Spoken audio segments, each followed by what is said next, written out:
আমার সামনে যারা বসে আছেন তারা তাদের কারো মাঠ পর্যায়ে কাজ, কারো গবেষণা, কারো ল এনফোর্সমেন্ট, এই বিভিন্ন কারণেই কিন্তু দেশের এখন 16 কোটি মানুষ মাছ পাচ্ছে।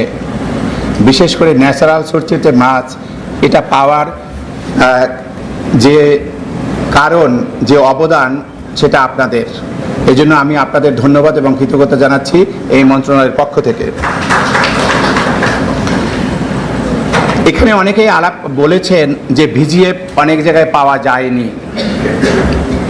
আমি এবছর সবচেয়ে বিব্রতকর যে পরিস্থিতিতে পড়েছি সেটা হলো ভিজিএফ সময় মতো না নেওয়ার কারণে খাদ্য গুদাম থেকে। আমরা মন্ত্রণালয় থেকে জিও জারি করেছি। মাঠ পর্যায়ে অনেক কর্মকর্তা আছেন যারা খাদ্য গুদাম থেকে আপনারা খাদ্যশস্য সংগ্রহ করেননি। আপনাদের কাছে বিনীতভাবে অনুরোধ থাকবে, এরপর থেকে আপনারা জিও পাওয়ার আগে থেকে প্রস্তুতি নিয়ে রাখবেন, কারণ আপনারা জানেন কখন আপনার হাতে জিও পৌঁছতে পারে। আর জিও পাওয়ার সর্বোচ্চ 3 দিনের মধ্যে আমি অতিরিক্ত সচিব নওরাকে অনুরোধ করব, জিওর পিছনে লিখে দিতে হবে শর্তে যে জিও প্রাপ্তির 3 দিনের মধ্যে খাদ্য গুদাম থেকে খাদ্যশস্য সংগ্রহ করতে হবে। তাহলে দুটো কাজ হচ্ছে, একটা কাজ হচ্ছে যে আমার যে জেলে, সেই জেলে ভাই বা বোন সময় মতো খাদ্যশস্য পাচ্ছে। আর একটা হলো যে খাদ্য মন্ত্রণালয়ের যে প্রচণ্ড একটা প্রেশার, সেটা হয়তো আমাকে ভোগ করতে হবে না, যেটা এখানে আলাপ করা যাচ্ছে না। আসলে ইলিশ মাইগ্রেটরি মাছ, এটা আপনারা সবাই জানেন, এখানে যারা আছেন তারা এগুলির সাথে সংশ্লিষ্ট।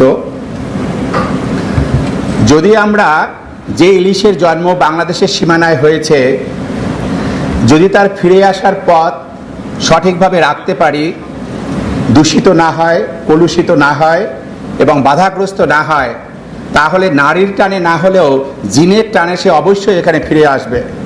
আর এই প্রফেসর স্যার যেটা বলেছিলেন যে তার আত্মীয় মায়ানমারের দিকেও যেতে পারে, তা কখন মায়ানমারের দিকে যাবে?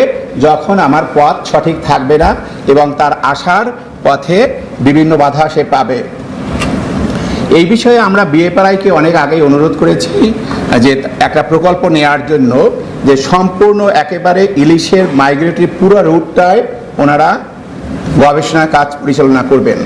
করার পরে সেখানে সেখানে যেটা আমরা চাচ্ছি যে কোন কোন কারণগুলো আমাদের এই ইলিশের চলাচলকে এবং প্রোডাকশনকে বাধাগ্রস্ত করতে পারে ভবিষ্যতে, বা এখনো করছে। আমি নিশ্চিতভাবে জানি এর সাথে পরিবেশ ও বন মন্ত্রণালয়, তারপরে পানি সম্পদ মন্ত্রণালয়, নৌ পরিবহন মন্ত্রণালয়, কৃষি মন্ত্রণালয়, অনেক মন্ত্রণালয় জড়িত থাকবে।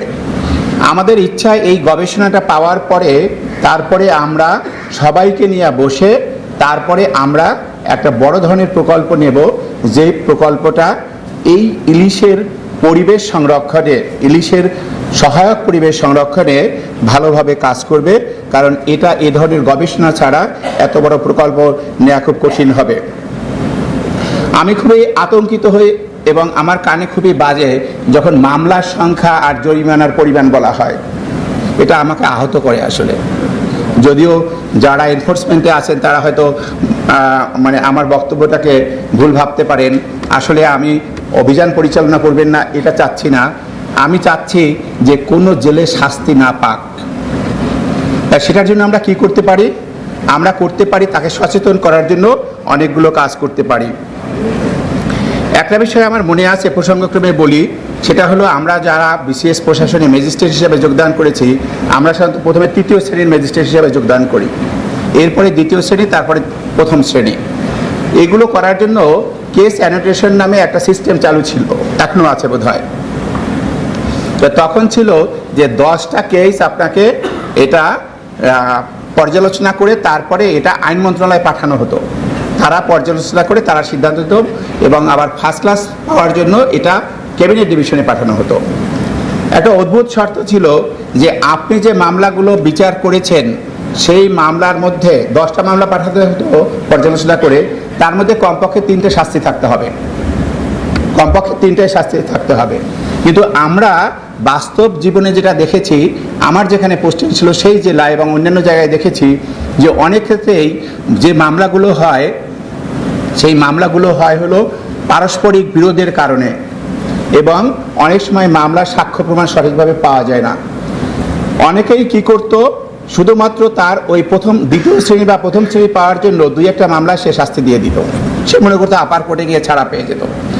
এখন এই যে মামলার সংখ্যা বা জালের পরিমাণ, জরিমানার পরিমাণ, এটা আমাকে খুব খারাপ মেসেজ দেয়, এটা আমরা পেতে চাই না। আমরা এর আগে একটা পরিকল্পনা করেছিলাম, এবং আমরা এর সাথে আপনার বিমান বাহিনীর সাথে একটা এমইউ করার জন্য আমরা ড্রাফট তৈরি করেছিলাম, যে আমরা মিলিটারি গ্রেডের একটু নিচের গ্রেডের ড্রোন কিনবো। আমরা সাধারণ যে ড্রোন আছে এগুলো কিনবো না, কারণ আপনারা জানেন যে ড্রোন পরিচালনা করতে হলে বাংলাদেশের আইনে অনেক ধরনের বিধান আছে, অনেক পারমিশন নিতে হয়। মৎস্য অফিসারের হাতে ড্রোন দিলে আবার আর এক বিতর্ক সৃষ্টি হবে। এই জন্য আমরা এমইউ যেটা করেছিলাম, সেই এমইউর মধ্যে লেখা ছিল একেবারে পরিষ্কার করে যে বিমান বাহিনী এটা পরিচালনা করবে, আর এখান থেকে যে তথ্য মাছের সাথে সংশ্লিষ্ট, মৎস্য সম্পদের সাথে সংশ্লিষ্ট, সেই তথ্যগুলো তারা আমাদের দিবে, এবং বাকি কোনো তথ্যের জন্য এই মৎস্য অধিদপ্তর দায়ী থাকবে না। পরিষ্কার করে এই শব্দগুলো আমরা ওই এমওইউর মধ্যে রেখে দিয়েছিলাম। যে কোনো কারণেই হোক অনেক পথ পাড়ি দিয়ে শেষ মুহূর্তে আমাদের এই পরিকল্পনা ভেস্তে গিয়েছে, কিন্তু আমরা এর থেকে বিরত নেই, আমরা এটা করব, এবং বৃহত্তর পরিসরে করব।